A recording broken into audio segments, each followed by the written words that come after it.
Yes, as the flyby of the Gray Lady signifies, we actually have some Star Trek content to talk about for a change.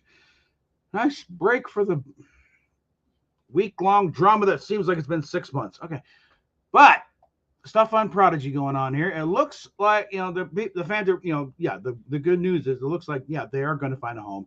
Paramount has not killed the show; they just pulled it from the service. They are still funding, finishing it, shopping it around. The talks are very very high level, so the Hagemans are not involved at this point. But once it gets down to that point, then they'll be brought in. But some fans are organizing an effort to get a skywriter or skywriters to over the offices of various possible, streaming, services to put out there. Save Star Trek Prodigy, which has been met with enthusiastic support from Hagemans and Aaron Walken. Hey, let us know if it happens. They personally cannot get personally involved because then it becomes an organized thing. But no. So it's like, but I would advise getting too public in the support, guys. Okay, Roddenberry knew for the original fan letter campaign to save Star Trek back in the day, his hands could not be on it anywhere. Otherwise, they would have discounted the whole thing. But if it happens, happens. And again, it's looking like they're gonna, because they don't want to kill the show, because it is getting rave reviews, it's winning awards. But I think it is a financial thing. They just can't afford. They're in big money problems. They need to farm these things out, and so if they can find a streaming partner to help produce these things, and then Prodigy is golden. It'll listen. We're probably talking Netflix or Amazon are the two leaders right now, I think. But I would like to see Cartoon Network take a stab at it. But I'm sure the bidding war is going on there. So. And other ones here, the second season of Prodigy, which isn't, they're nearing finishing up of completion there. They'll have to wrap it up probably in December. They'll get everything all buttoned up. There will be a slight change in here because the first season, again, 20, it got split. So I think it's with everyone else going 10 episodes. They did 20. Very old school. I appreciate that. But first, season was about a bunch of kids who find/steal a ship, and it's kind of a Goonies thing. They're having an adventure. They're going, Season 2 is going to be about earning that ship.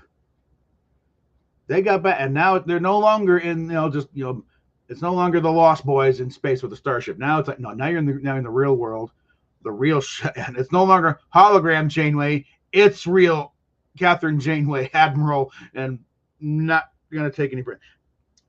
Hologram Janeway was probably, I think, actually maybe a little more patient than real Janeway. A hologram put up with a lot more crap than actual Janeway would have ever done. They're gonna find out real quick. But you didn't do it. That wasn't me, Mister. Get your butt back in your quarters. I will talk to you later.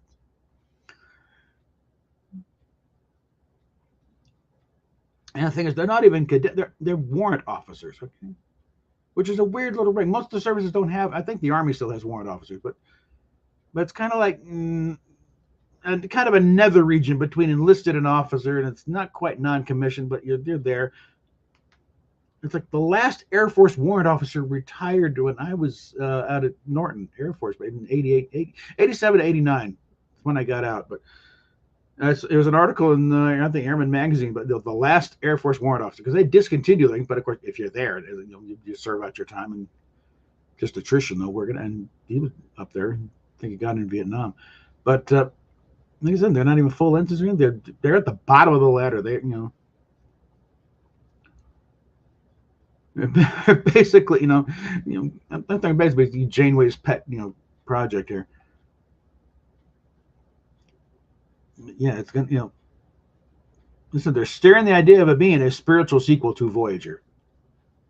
And again, it's going to be Janeway to be the Voyager A. Similar design, but bigger. And like I said, the hope is that the producers and Paramount proper won't screw the fans over. But again, I think the way it's going is like, canceling was probably a bit overcharged term. They pulled it from the service, but they still were finishing the show with the intent of farming it out to somebody else who can pick up the bill for more seasons. because otherwise, like the way it was going, it's like season 2 is probably going to be it. But now it's like if it can get, like if it's a big hit for like, let's say Netflix, for example,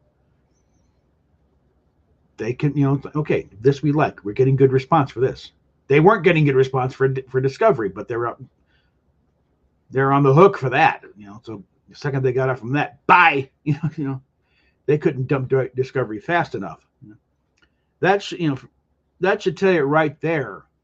Oh, it's a great success. Oh, really? Then why did Netflix drop it like a hot potato the second they had a chance? Why did Paramount cancel the show the second they had the chance? Because the contract guarantees finally ran out, and they could get rid of it, and they did. I'm thinking, Discovery, they were blowing sunshine up the asses of everybody. Oh, they're great people. I love this thing. What do you mean we're canceled? we were doing so well. What happened? And the reality kicked, and people don't like this show. The fan base at large is in open rebellion here. And again, the studio execs have never really understood what they have with Star Trek, but they know they're not idiots. They know when they're getting angry fan response, it's free audience research right there. When they're coming and saying cancel this monstrosity now, and you can't go, but the parrot out of that's just those mentions. It doesn't differentiate between, oh, it's great and this sucks horribly. Please kill it, put it out of our misery. So that's been debunked over and over. So it's talked about badly. It's reflecting badly on the company. It's also a gaping black hole of red ink. I think it's a big contributing factor of why CBS All Access went bye-bye, because I think Paramount was working on their own streaming service and they just folded it right. Suck it. Okay. Now we can start running their content on top of the Paramount, all the Paramount. And it's like, the rebranding because it wasn't working. And Strange New Worlds, it kicked off big because it was a back to base. It wasn't this long, drawn out, dreary story arc. It was getting back to episodic thing, and that's a demonstration of why Star Trek works as well as it does in the episodic form, because you get a thing, you tell a story, and you get the hell out and go on to the thing. And I think it's taxing the creativity of the writers because they haven't had to do this sort of thing before. Because these guys, they have not lived. They've grown up, watching television, and the television in these guys' time has always been serialized storylines going through, where you only have to think of one story and how to stretch that out over an entire season. It's a little different thing when you got one story, you got to wrap us up in an hour, and then give me something new for next week. That's what, okay. Season 1.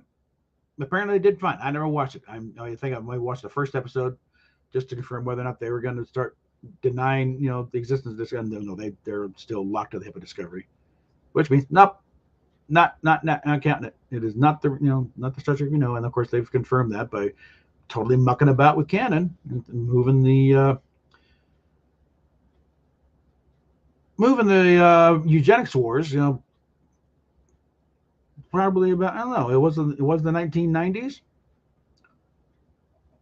which means Khan had to have been in his 30s or 40s at the time it happened, which means he would have been born, grown in the lab. Let's see, because 1996 I was 32. So let's be generous. Figure Khan was a early bloomer. And he was probably born in the early 60s. We see Khan in that episode as maybe an 11-year-old kid in 2023. So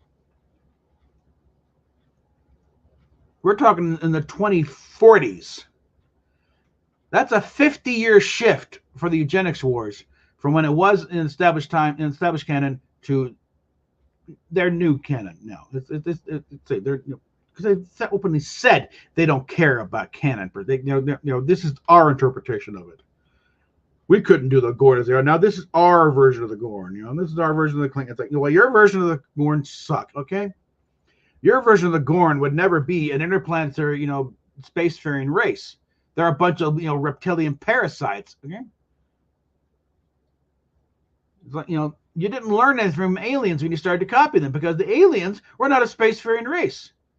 Some schmuck landed on a planet and got caught with it and carried it back to the ship with them. That's how they got from planet to planet. They keep sucking, latching onto other species that carry them around. These are not intelligent creatures. They're not presenting them as intelligent creatures that can capable of building their own technology and going about the galaxy. They're just doing, hey, aliens is cool. Let's do aliens, all right? Yeah, that's great. Yep.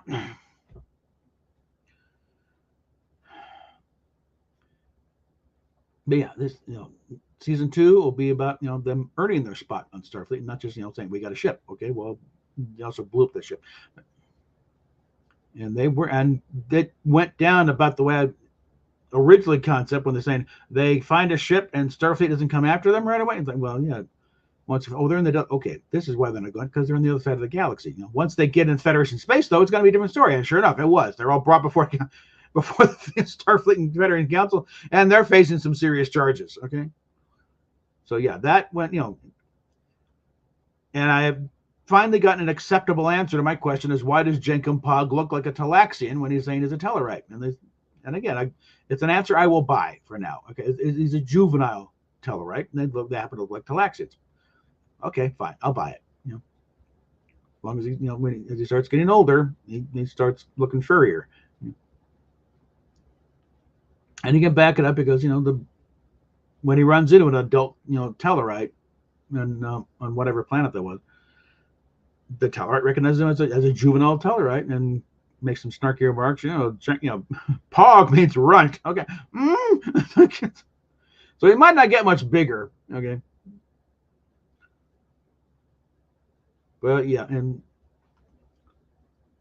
because also it's interesting. It's an interesting character they set up there, because this kid was in a sleeper ship, so it's pre-Federation. So that's why he didn't know anything about it.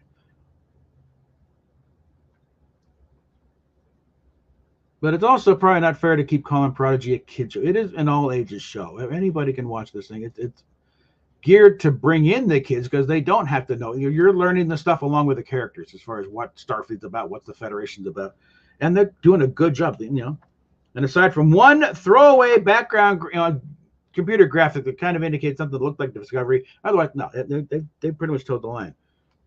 I mean, like when they found the wreckage of the Galileo on that one planet where everyone's basically one big original series cosplay, it was the Galileo. It wasn't one of these mutated monster shuttles from Strange New Worlds. And it was sad they couldn't salvage the Discovery. It would have been nice to bring that on board, but at the end, it would have blown up with the Protostar at the end of the series anyway. So, just as well. But yeah, it's like that's the thing with the animated shows. When they refer back to the original series, it's the original series, or it's the animated series. They are very slavish to they're very detailed about it, very clear. There's no mistaking the Galileo for whatever their version of Admiral April came in. That's another thing. There's stuff. They think they're honoring the original series in the canon by doing this. They're just pissing people off because you're doing it wrong.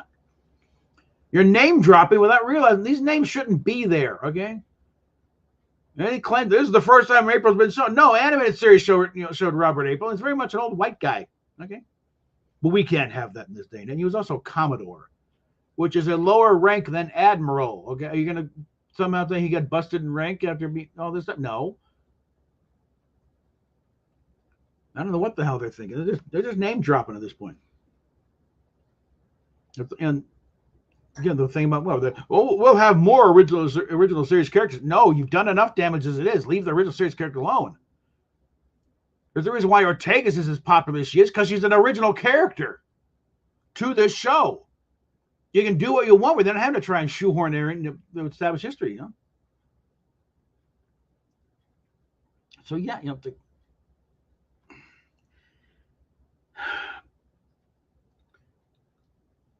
Paramount, you would do far better the second you can drop Kurtzman and his idiots and all their crap off to the side there. Give the keys of the kingdom over to Mike McMahon at Lower Decks and the Hagemans over at on Prodigy. They would do a hell of a lot better. It'd certainly be true to the form there. These guys know their stuff. That's how you know the difference. When Lower Decks is a name drop, it's actually appropriate and accurate. will fit into whatever they're talking about at the time. Yes, it's gratuitous. I think it has to be at this point, because to counter all of the crap going on in the live action thing. And, happy connections with, between with the strike and all this. Section 31 might not happen now because of what's going on. Because by the time if the strike is over, Michelle Yeoh might not be available. And the Academy might, Academy's on shaky ground anyway, because nobody wants this show. And when it finally comes around, like, nope, we can't. We the money's not there anymore. So try again. So I hate to be rooting for the continuing of a strike, but it works out for us on the fan base side, because it gets these idiots out of the way. It might, because I think they weren't planning on going more than 3 seasons on Strange New Worlds anyway. So that might be coming to a screeching halt after this season. I don't think they've begun production on them. And again, Prodigy was greenlit for season 2 originally, and they yanked that out. So just being greenlit is not guaranteed of anything. There's an old joke. Nothing has been set in stone at Paramount since the 10 Commandments. And that was, back in the 50s. And even that came out of a prop shop. So, all right. I think that is enough for now. Otherwise, I'm going to start going off about Indy again, and that's this thing for another subject here. So we will pull up the closing bit to end this properly, and we will talk at you later.